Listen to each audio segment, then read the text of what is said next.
Hey everyone, welcome to episode number 200 of the Metal Geeks podcast. I am one of your hosts. I am Carrie the Metal Geek. Actually, I'm your only host today, so deal with it.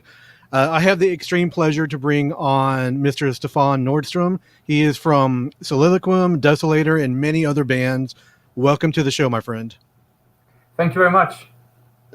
First off, I gotta say, Doom on, right? We're going to talk about a lot of doom metal today. Yeah, definitely.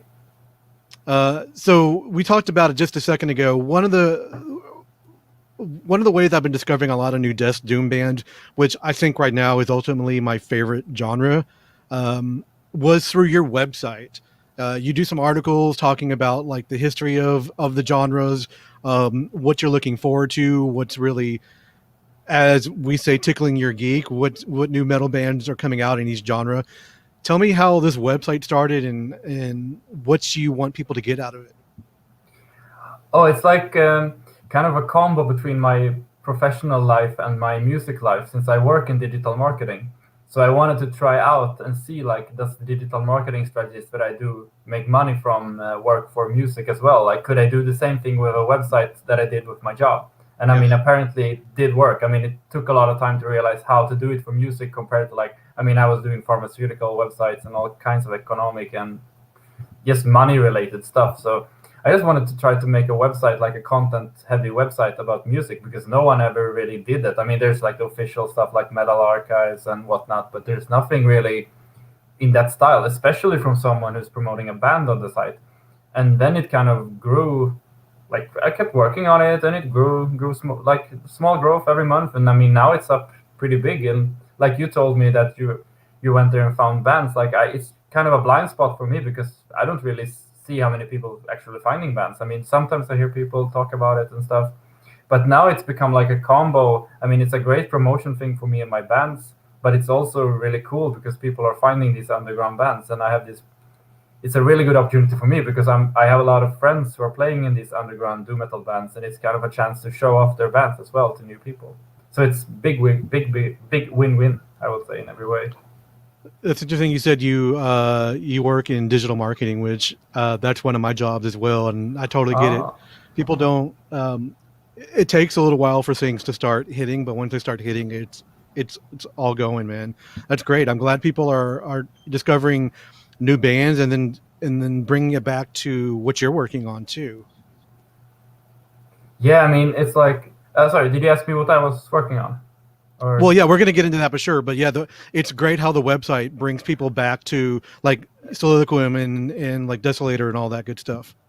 yeah, it's a really good way because like social media is so super cluttered. I mean, if you see social media on Bandcamp Friday, like it was this weekend, I mean, there's no space left to say anything, and like everyone has cool videos and cool posts. So it's like when you do a website in this style, it's something completely different, I think. So it's really been working. I mean, maybe not sales wise that much, but I think people are discovering my bands. And I mean, it's in a way that isn't really in your face marketing, because people are kind of, yeah, we are looking at funeral doom metal bands, and then maybe Soliloquium shows up in the end. So I don't think I'm pissing people off, even if I think metal people are a bit more sensitive to it than other people are, definitely.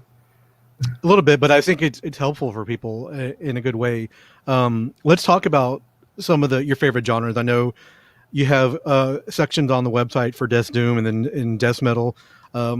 What I guess we can talk about some of your favorites of all time, and then what you're really into right now. What should people be looking out for in 2021? Oh, there's so much music. Like I'm shocked right now by the amount of music, but the big one I'm waiting for is coming out in a couple of weeks when it comes to 2021, and that's the Vola album. I don't know if you heard them. It's a Danish. I don't know what to call them. They kind of mix everything. They are kind of a gent, progressive rock, progressive metal, almost pop sometimes band, and Oh, wow. they've released 4 super killer singles already from the album, and I think it's going to be my album of the year. I'm pretty sure. What's the name of the band again? Vola, Hola. Okay, I would definitely have to check. Vola. I would Yeah, definitely have to check. yeah. I mean, they're kind of an acquired taste since they mix pretty crazy genres together. It's kind of like it's so hard to describe, but if you would take like Meshuggah's Gent and make it more melodic, and then have like these proggy vocal lines, maybe from a band like Porcupine Tree or something like that, they really, and they mix it together so well. I mean, I usually don't like gent bands that aren't Meshuggah, but they really do Uh-huh. it in a really good way. Like, Awesome. What else should we be looking out for? I'm trying to think. There's not that much actually coming out in front. No, it's Vol actually that I'm waiting for, and then it's the summer. I mean, not that much happening, but I'm Yeah. hoping there will be like a new Immolation album. Would be definitely. I mean, since they usually tour so hard, I'm guessing they will put out an album pretty soon since they don't have much to do, I guess. Right. So if people are looking, the website is actually deathdoom.com, and that's where you can find all the information. There's like doom metal section, death doom, death metal, and then there's information about your bands and as well the blog post that you're putting up, like the 50 best melodic death metal bands and the 10 best Paradise Lost songs. I mean, these are articles right up my alley, man. I gotta tell you. But I'm glad. I mean, I never really had a person like actually an outsider reviewing that content and thinking that it's that good. I mean, I really don't know. I mean, some people told me like they found a band or a song or whatever, but I'm really happy it gives so much value because like yeah, it's only my personal writing and personal opinion, so I'm not really sure how much value. But if people are coming in, maybe not, maybe they've heard like one Paradise Lost songs and they just want to check out the entire discography. I mean, maybe I'm helping them out where to start and If somebody's only heard one Paradise Lost song, that is very shameful. yeah, indeed. Yeah, it's great. I mean, when you're sitting down and you have decisions of what am I going to write this article about or this blog post, what comes in your mind first? How do you come up with these? Oh, it's kind of a mix between what's most popular, like search wise and content wise, and what I want to write about myself. Because I mean, if I would write without having search engines and social media in mind, I would probably write more personal blog posts. I mean, I have a shitload of stuff that I want to talk about when it comes to like being a musician, like musician and mental health stuff, musician and making money stuff, and life balance stuff. And but I'm not so sure that that many people are interested in it, and it will definitely not show up on like search engines for a popular enough thing. So I mean, the big killers on search engines for me have been these like huge genre guides when it's like the ultimate guide to death metal when I have like the 300 band countdown and all those type of articles. But it's also those articles. I mean, they take an extreme amount of time to put together. When you have like these top 10 songs articles, it goes pretty fast. And also, Yeah, I mean, and I love to get more analytical and nerdy. I mean, I tried that with when Catatonia released new songs. I made like these kind of reaction articles to them, and that was interesting to do, and they actually worked pretty well. So it's like I have so many ideas. It's just about trying to get time to actually execute. You know. it's cool that you get nerdy about the analytics on this kind of stuff because I know it's your job as well, but doing it personally, it's completely different. It's a lot of fun. Yeah, I mean, it's it's just so weird when you translate this knowledge that like I mean, it's like $1,000 type of work knowledge, and then you go nerd out on death metal bands with it. But it does work. I mean, so. Yeah, there's people out there that definitely want to know about this stuff. Yeah, I think, I mean, if people who were actually more popular than me would try this out, I think it would be very interesting. Like, I mean, especially on social media as well. I mean, I see so many people, really famous musicians that don't really know what they're doing. And like, Hmm. I mean, I'm like super intense on Instagram and I've got like 4,000 followers. I mean, I imagine if someone who is like not that active online would make the effort and really go hard on social media. I mean, I've seen a couple of unlikely people do it. Like if you know Dan Svane from Oh Edge yeah, of Sanity, he's been going pretty hard. And I mean, when you see his Instagram, it's blowing up, and he's just posting like, "Oh, I'm going out with my dog and I'm having a beer in Germany and whatever." Like, and it yeah. completely works. So it's pretty interesting. Yeah, social media for metal band, even like things like us, what we do, like podcast and online blogs and all that. It's still sort of new for people because people don't realize that. Yeah, that's really you running that side, or that's really Dan Swano talking about, like you said, going out to get his beer, and then it's such. I mean, there's. I'm not going to get into like the good and bad about social media. I'm sure you know all that stuff, but it's really cool that you can interact with your favorite artist in this personal way that you can never do 10 or 15, 20 years ago. When I was coming up, I was like, the only way to know about your favorite bands was to read about them in a magazine. Yeah, I think I was at the end of that era. I mean, I just started discovering metal music when I was like maybe 14, 15, and there were these Mhm. like review sites online, but I mean, there was no real like contact. Maybe you can find someone's email address maximum, but it's a Mhm. whole other. I mean, of course, it's not easy to get through to like super popular artists and all, but it's still like when I'm liking a Vola video or whatever on Instagram, it's like 90% chance that it's one of the band members that's probably doing the work. Because I mean, there's not like a semi-underground band that can afford taking in a social media dude that's sitting there liking That's right. posts. Right. I guess that makes I guess I made myself seem old because when I first was starting to get into metal, 12, 13, 14, yeah, I was like, I don't think there even was the internet yet. So we're not going to go there. So you're in Sweden now. What is it like there? I know the pandemic has hit all kinds of things hard, and especially with musicians and bands and stuff like that. What is it like there for you guys right now? With music-wise or just overall? Overall, yeah, and music. I mean, are you guys having starting to get like shows again or anything like that? Nah, there's nothing going on at all. We had like a brief period where we could have shows. I think we could have up till 50 or 30 people, Hmm. and you had to like pre-book places. But it's been pretty much completely dead when it comes to shows. Like we have had always had really liberal rules when it comes to going out. We haven't had like a proper lockdown at all, but we've had like pretty like we haven't had any fines for going out or doing this or that. It's been like Hmm. pure recommendation based. But when it comes to all the fun stuff, there's been like a complete stop pretty much.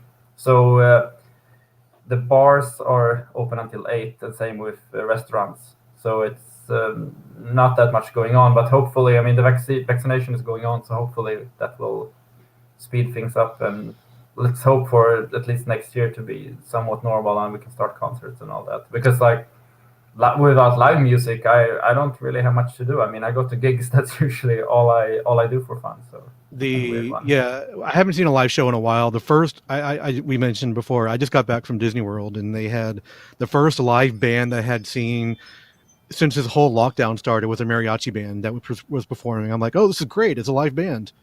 But Yeah, I mean, you're lowering your bar every month for sitting in this probably. So I'd be happy to go see a cover band right now. yes, something that sounds loud and has distortion or whatever. So you Yeah. have no real concert venues open either, or It's starting to now. There's been some smaller shows. Hellstar, if you know Hellstar from Houston, they just started. They played a show last week when I was gone. Unfortunately, it's starting to open up here in the States since a lot of more people are getting vaccinated, and a lot of bigger tours and things like that are starting to happen. Maybe August towards the end of the year, like Megadeth just rebooked their full tour, so it's gonna happen again. It's been a long time, man.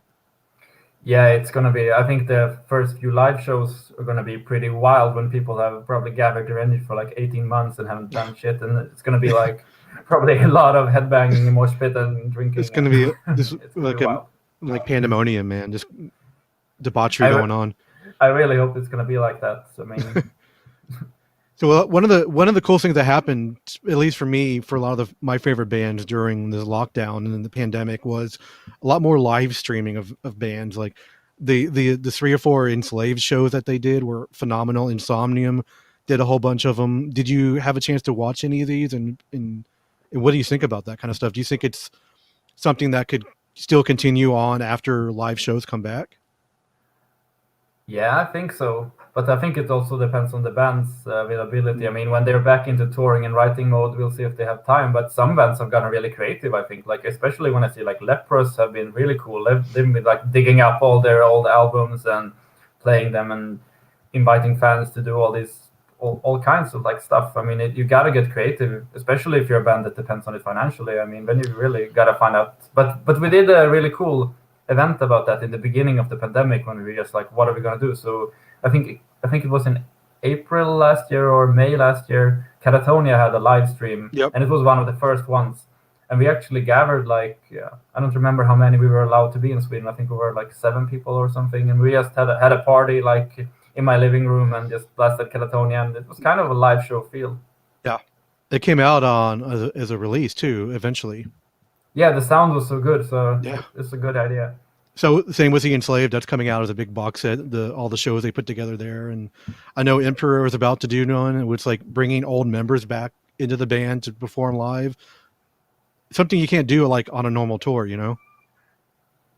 Yeah, I mean, you gotta find other advantages, definitely. So I'm gonna make a list here. So we have Soliloquium, Ending Quest, Desolator, Ashes of Life, The Ashen Tree, Trees of Daymare. Am I forgetting anything there? I was actually counting that when I was making like a YouTube poll on my bands. I think I have 6 bands, but yeah, I think it's 6. That's And then I great, have man. some guest performances and Yeah. random stuff as well. So what are you working on right now? I know you're working on a new Soliloquium album, but what's the status on that? What else are you working on right now?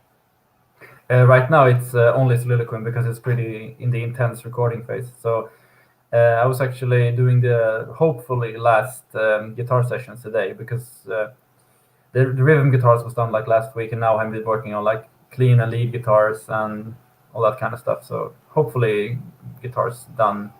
But the Soliloquium is going to occupy, I think, most of my time for like a couple of months since we have vocals left and all that stuff. So let's talk about the process of taking one of your original album conception to completion. What is that process for you? Oh, I'm not a very structured writer, so it can be like any way. Like, I mean, when it comes to the Soliloquy material, the material can be like super old. Sometimes I just dig up like an old. I have a lot like a riff or melody. What can you call it? Riff or melody archive where I just like dig up old riffs sometimes. So sometimes a song can be like 3 years old and suddenly resurface. Sometimes I write something that just comes up like the same day, but I mean, before I start making serious demos, I usually have the songs done, at least like a skeleton of it, and then I make a full album demo. I mean, there's gonna be like a lot of changes, but I still get a feeling for like the concept. That's been more important to me, like getting the flow of the album and the concept of the album right. So I really want to have a track list before I do it. So that's kind of the reason why I make a pre-demo version of the album. Do you think about like what the artwork is going to look like in lyrics before you actually start writing some of the music too? That's becoming more and more important to me, like the whole conceptual thing. That's the same with Desolator. I also wanted to have more of a meaning and more of a message and more of like a bigger picture thing, because I think people really appreciate that and the music becomes so much more powerful. Like in the beginning, when it was both Desolator and Soliloquy, we just like, well, we wrote songs and we kind of finished them and pushed them out. I mean, now we're thinking more and more about just making it as the whole package as powerful as possible, I think. And I mean, you have to have the right album concept, you have to have the artwork, yep, and you have to have the visuals. And I mean, the more you can get in there, the better it's going to be. And I mean, before I was kind of a purist when it came to that part. I wasn't that interested in it. I was just like, I'm a musician, I do music. But as I like grew, I understand that it really gives an extra power when it's all in place. How deep into concept do you think you're going to go? Are you going to do a complete, just full, like one album, concept album, or a couple albums type deal, or like an overarching story type between albums, things like that? I'm not quite there yet. I actually had it in my mind with this coming Soliloquium album that it would be on only one topic, but then I just kind of wrote songs and they went in many different directions by themselves, and I was like, it's not going to work this time. So the concept kind of became one song on the album instead. But it's definitely something that would be cool in the future. Maybe for Desolator as well, if we would make something really crazy there, because like in Desolator we have everything is very mixed when it comes to concepts and lyrics, and so it could be a really interesting thing to make it have more impact, definitely. What can you tell us about some of the songs you've written so far for the new album? What can I say? Well, it's definitely gonna be like the most weirdest and most dynamic Soliloquium album. That's the feeling I have. I think a lot of people are gonna have like quite a few moments where they're like, is this really the same band type? Because the last album I don't think it had that much unexpected stuff going on, but this new one I haven't really done it on purpose. It's just like I experimented in different directions, and I think it's a heavier album, and it's also a more mellow album. So some people are gonna have some moments that they either love or hate. I think definitely. That's what I liked about we can talk about the albums that came out last year, because you both put out a Soliloquium and a Desolator album in 2020.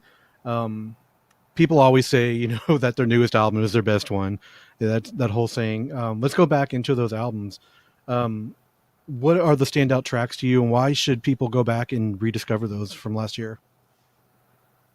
For Desolator, I would say now I might be influenced by the fact that we have been rehearsing the song, but the song Creatures of Habit on the last Desolator album is a really big favorite. I think it's kind of it's got a really unique vibe to it. Like it has that, I don't know, some kind of atmospheric, overbearing feeling to it that's beyond just being death metal. And I really Literally, that the song last really song I just listened to.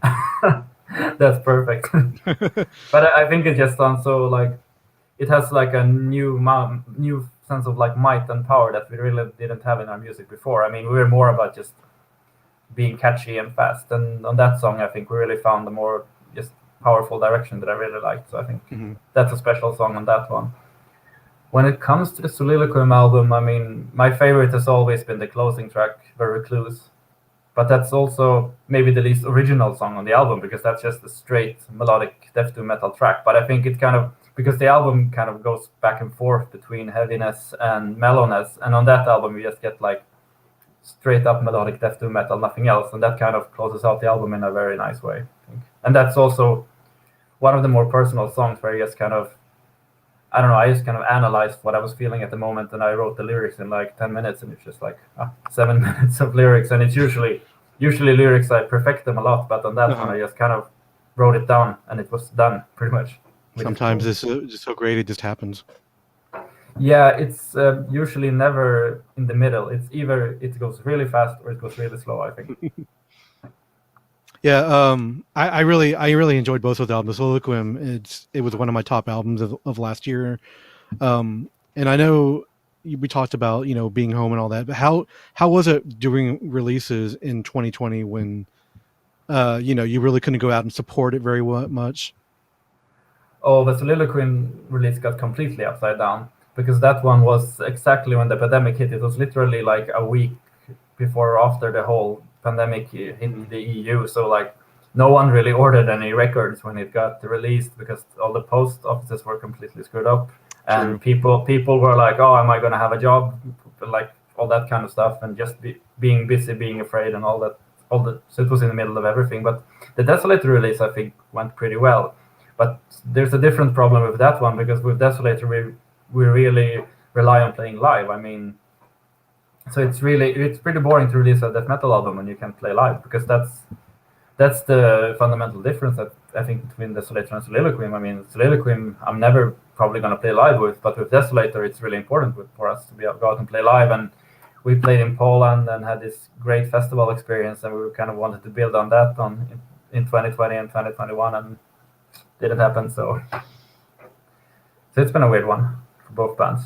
So hopefully starting next year, the big metal festivals in Europe will come back, and you guys can do some of that stuff. Yeah, I mean, that's what all of us are hoping, that this festival, I mean, before we could say that we played in Spain, sure, but this was like a really major festival with Decapitated and Satyricon and all those kind of big names. So hopefully it opens some doors to get some cool bookings when it starts again. No, let's talk about each band. We're going to move on from it, but let's talk about Soliloquium first. What if somebody has never heard the band, how would you describe it, and what bands influence that writing? Because I know when you're writing for each different band, it's a little bit different when you're sitting down to write the music. So what influences Soliloquium? What influences Desolator? I mean, Soliloquium is purely about personal experiences. It's a lot of like just soul therapy for myself, where I write off a lot of negative stuff and just try to get it out there. Musically, it's always the most similar to Catatonia. It's like even when it's the heaviest or the lightest, I think it could still be in kind of the Catatonia area of things. So they've been the biggest influence. But when it comes to Desolator with themes and lyrics, it's so mixed, since we are two lyric writers, and we kind of mix. I do kind of reality-based lyrics that are more in kind of the evolution spectrum of things, and our bass player Jonas, he kind of does a bunch of different stuff, but it's a lot of this like cosmic horror type stuff. So we kind of split it up, and then it kind of comes together in it being kind of negative and nihilistic and horrible in its own mixer. So it's very different. And I mean, in Soliloquium, no, it's pretty much a pure solo project, so no one can really have any opinions about things. And Desolator, we cooperate on everything, so it's a very different process. And I know this is always the most difficult question to answer, but if you can, what are your top bands of all time? It can be any genre. It doesn't have to be metal, death metal. It can be whatever you're really into. I mean, I have two definite top bands that will probably never be touched, and that's Catatonia and Anathema. And then behind that, you have all the extremer bands like Nevermore is a big band for me, and Death is a big band, definitely.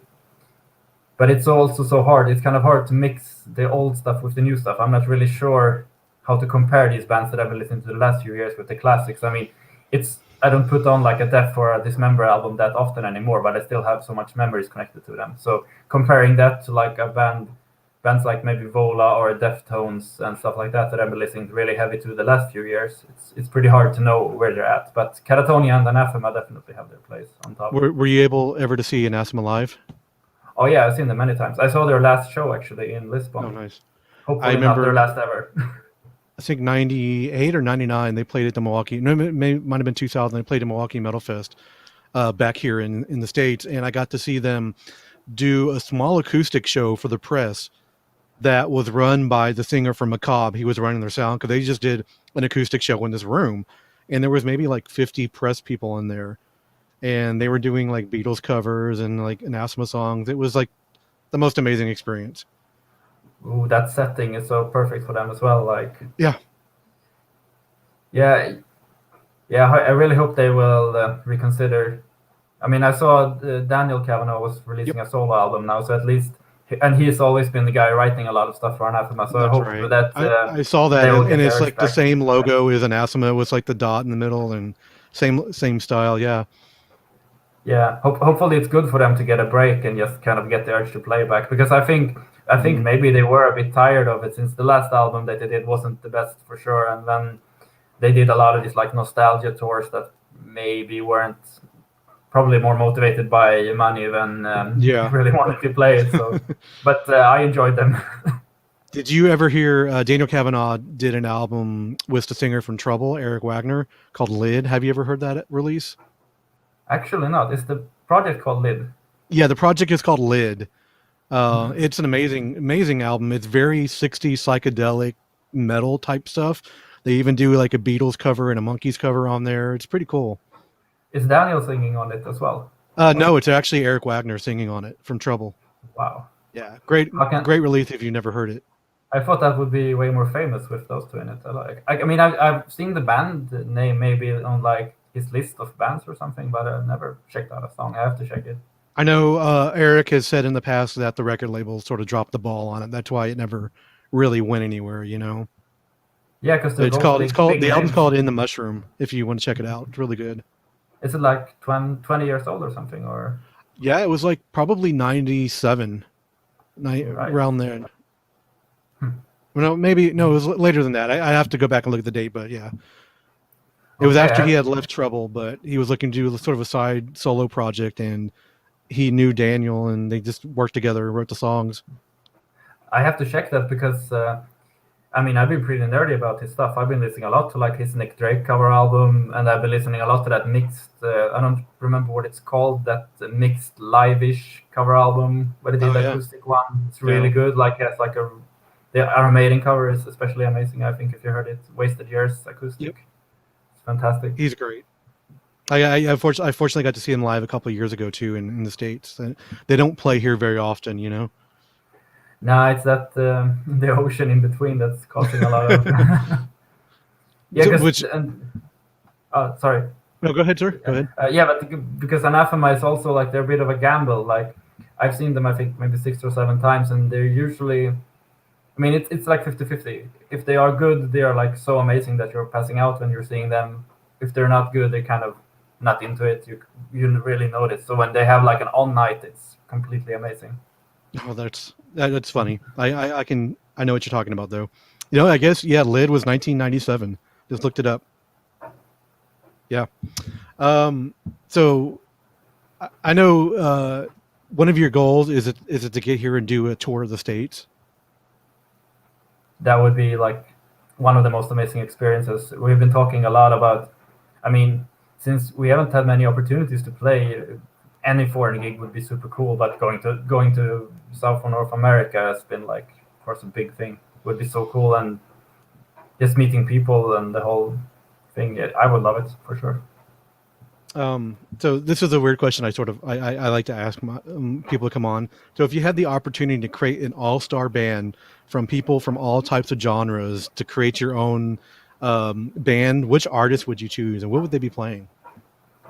Oh, I have actually done this question in writing, but I'm not sure which musicians. I Oh, always put Steve Giorgio on bass because he's like so superior and can oh play yeah. anything. But the rest, I mean, I would have to kind of think about what style they would play. Like if it would be extreme metal, it's usually like Tommy Jotzen that I put in for growling, and if it would be something lighter, I mean, it's hard for me to not choose Jonas Renkse when it comes to clean vocals. So one Tommy of is those, totally phenomenal. He's one of my favorite yeah, vocalists and of all time. he can do anything. Plus, he's like the world record holder when it comes to switching between clean and growl vocals live. It's just like completely seamless. He's out of this world on it. But it would kind of depend on the theme of the band. But if it would be like some all-star death doom metal type thing, I mean, Tommy and Jonas could sing together as well, I guess. Guitarists, death doom. I mean, it's hard to not put Black came from Catatonia in there as well for lead guitar. I mean, even if it doesn't seem super into music anymore, like creative wise, he's still like, I mean, he played on Brave Murder Day and wrote most of that stuff. So, and another guitarist. I'm really shitty at these questions actually. Trying to, but I would need to think of how the band would sound. But for a death doom metal band, really not sure who I would put in as like a rhythm guitarist in a death doom metal band isn't really that super hard position either. Right. For drumming, I don't know.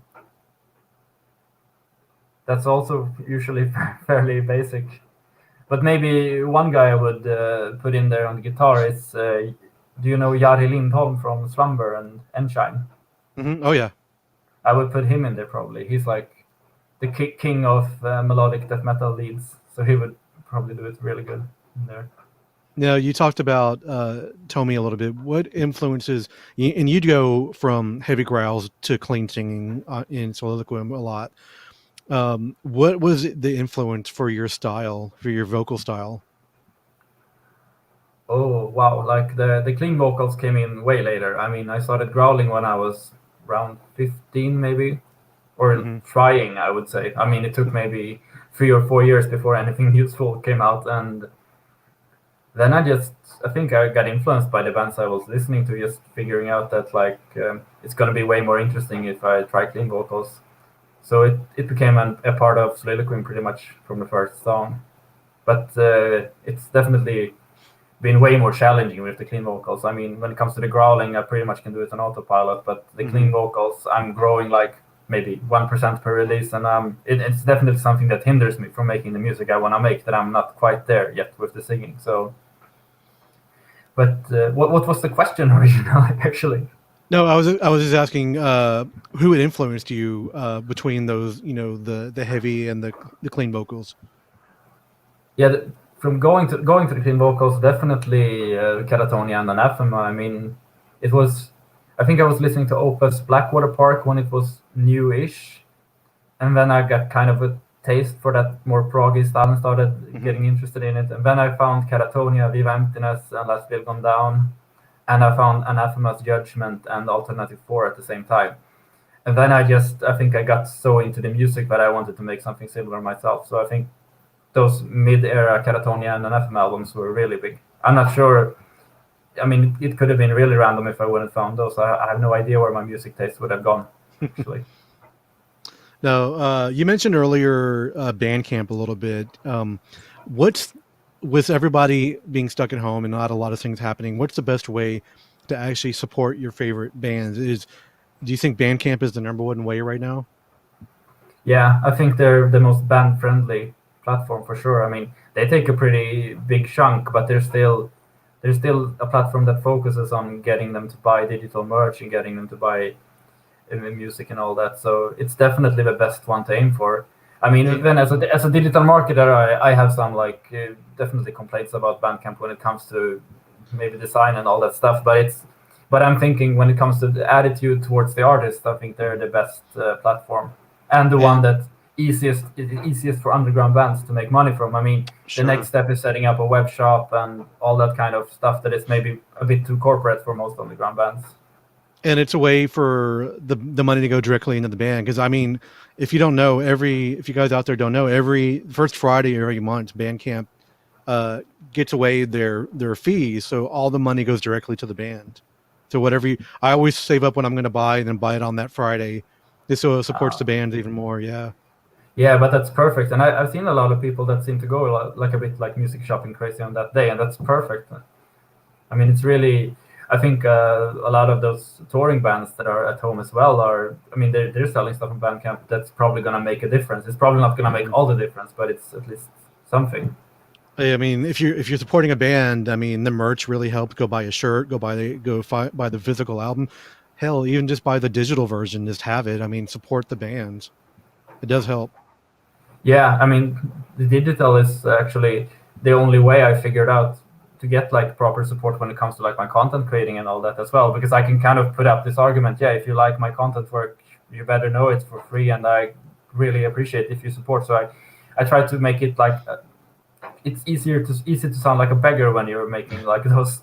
And I'm kind of trying to say that, I mean, the more I get from Bandcamp when it comes to the music, the more time I will be able to spend on content and music instead of doing this like freelancing work that I don't really want to do anymore. So it's and that's kind of the argument I'm putting up. Like and like it's better than having this like PayPal button where it's just like give me money, when I can actually say you can check out my music and you'll at least get some music that you'll hopefully like. And that's kind of the argument I'm doing there.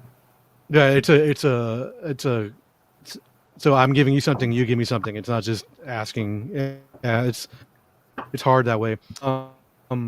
About how do you discover new bands? Because I remember back in the day, for me, it used to be, like I said, magazines, or I would go into the music store and go, hey, I want to listen to this, and they would just open it up and let you play it. For a lot of people now, it is services like Spotify and things like that, which I know bands don't get a lot of money from listens, but it does help discover to find new bands. What do you do when you're looking for new bands in the genre?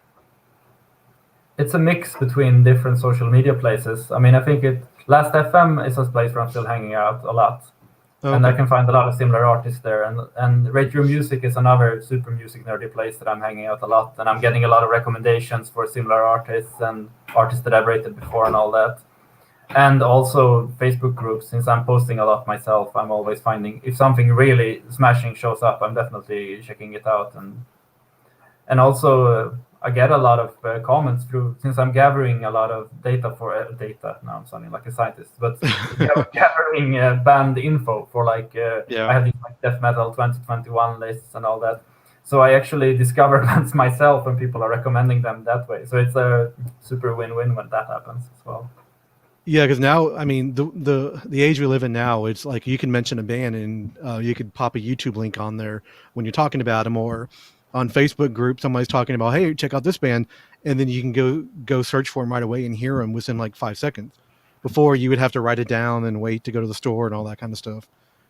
It's much easier to discover new bands, but it's a little bit harder to help support them, you know?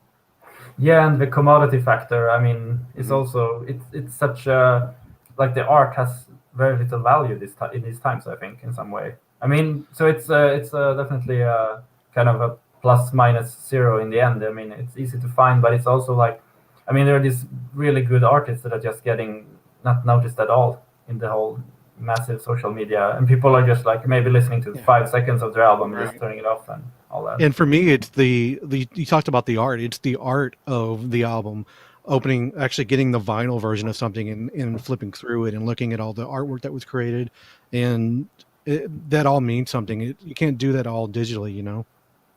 No, I was never in the real proper CD generations, but I would imagine I would miss that if I was born maybe like 5 years earlier, I would have been probably in the end of the CD generation, and I would have missed it definitely, I think.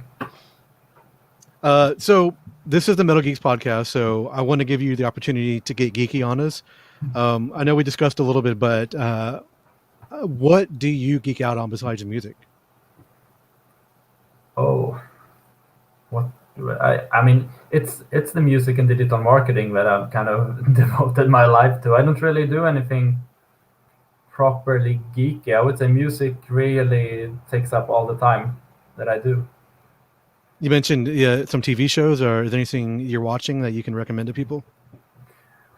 If you want to go Scandinavian and wild and crazy and find something that you definitely wouldn't watch as an American or find, it's a TV show called Exit, a pretty new one, Norwegian. That's like, it's completely wild and decadent and nuts. It's like about financial people in Oslo, lots of like drugs and sex and just bizarre stuff going on. So if you could find that with English subtitles, definitely. I mean, it's called Exit. Exit, yeah. Okay. It's a really cool show, and it's quite popular now in Sweden since there are a couple of Swedes in it. But I don't think many people have watched it outside Scandinavia. All right, very cool. That sounds like an American show for sure. Drugs and sex and weirdness. Yeah, it's got like a bit of a Scandinavian Wolf of Wall Street kind of thing going on. Okay. There. That sounds cool. Yeah, it's quite nice. So I don't want to take up too much of your time. I know you're working on the album and everything, but if you can let everybody know where to find you on social media and talk about and let people know where to go to your website again. Yeah, the website is called deafdoom.com, and it's pretty easy to get. I have contact information all over that place, and also I'm called Stefan Soliloquium on Instagram, where I'm pretty active. So that's probably the best place to get in touch with me. And also, like, if you want to support what I do, it's the Soliloquium Bandcamp. That's the best place. Yeah, check it out there, guys. Thank you so much to Stefan for hanging out with us today. Check out his band. Go wherever you have to go to Bandcamp, Spotify. Check them out. Support the bands. And as always, as we tell to everybody, keep it metal. Thanks a lot for having me. Thank you, man. I appreciate it.